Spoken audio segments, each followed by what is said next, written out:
unless they come up with a solution which is based on forgiveness and reconciliation. If you look into South Africa, when Nelson Mandela, became president, immediately he looked to introduce sort of reconciliation courts in which they look to forgive the things of the past on both sides. He was a very smart guy. And, all right, South Africa is not in a perfect shape.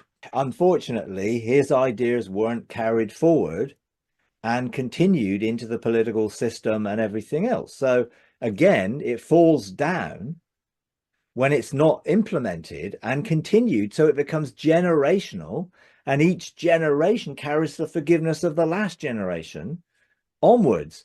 And if you only have to look about all the different places in the world where we've seen genocide and different things, Yugoslavia, the Serbs, Croats, Bosnians, it's horrendous stuff. Why? Because old political and ethnic issues rose up after communism and caused all that stuff there, which was terrible, because it's unforgiveness from generations.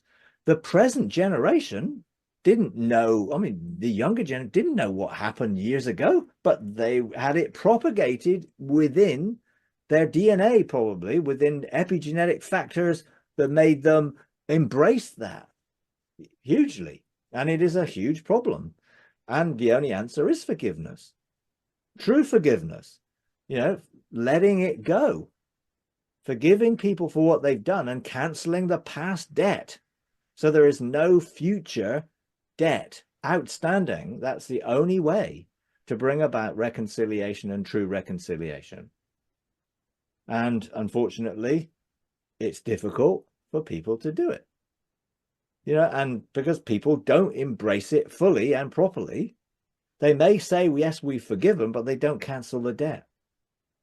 So they're still looking at what happened 50 years ago, 60 years ago, 100 years ago, or back further in some instances, because it's become embedded within the culture of those people. And ultimately, that means things are temporary unless you do it properly.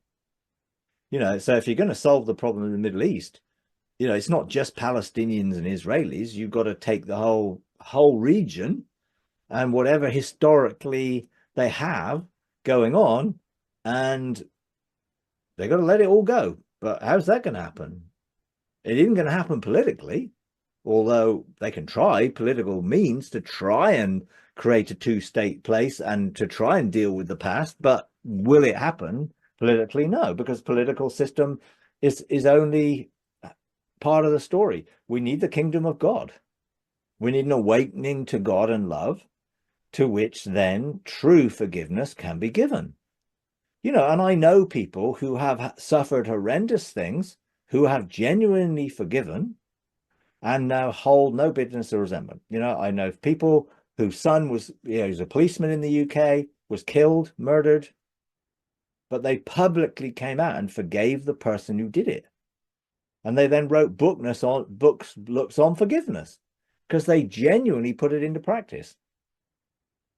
When it was the rubber hitting the road, it's all very well saying we'd forgive anybody, anything.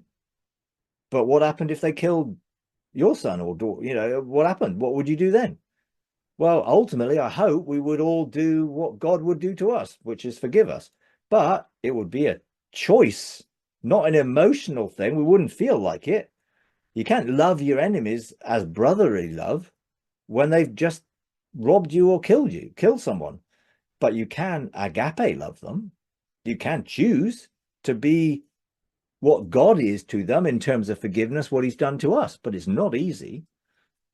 And it's a huge choice that people have to make. And ultimately, without God to make that choice, it ain't going to happen.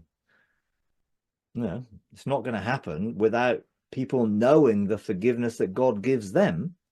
So then they can love others the way they've been loved, which brings forgiveness into it and to bring reconciliation. So it is a kingdom issue, and ultimately we're not there yet. If you enjoy these videos, would you please take a moment to like, comment, and subscribe? It really does help. Thank you very much.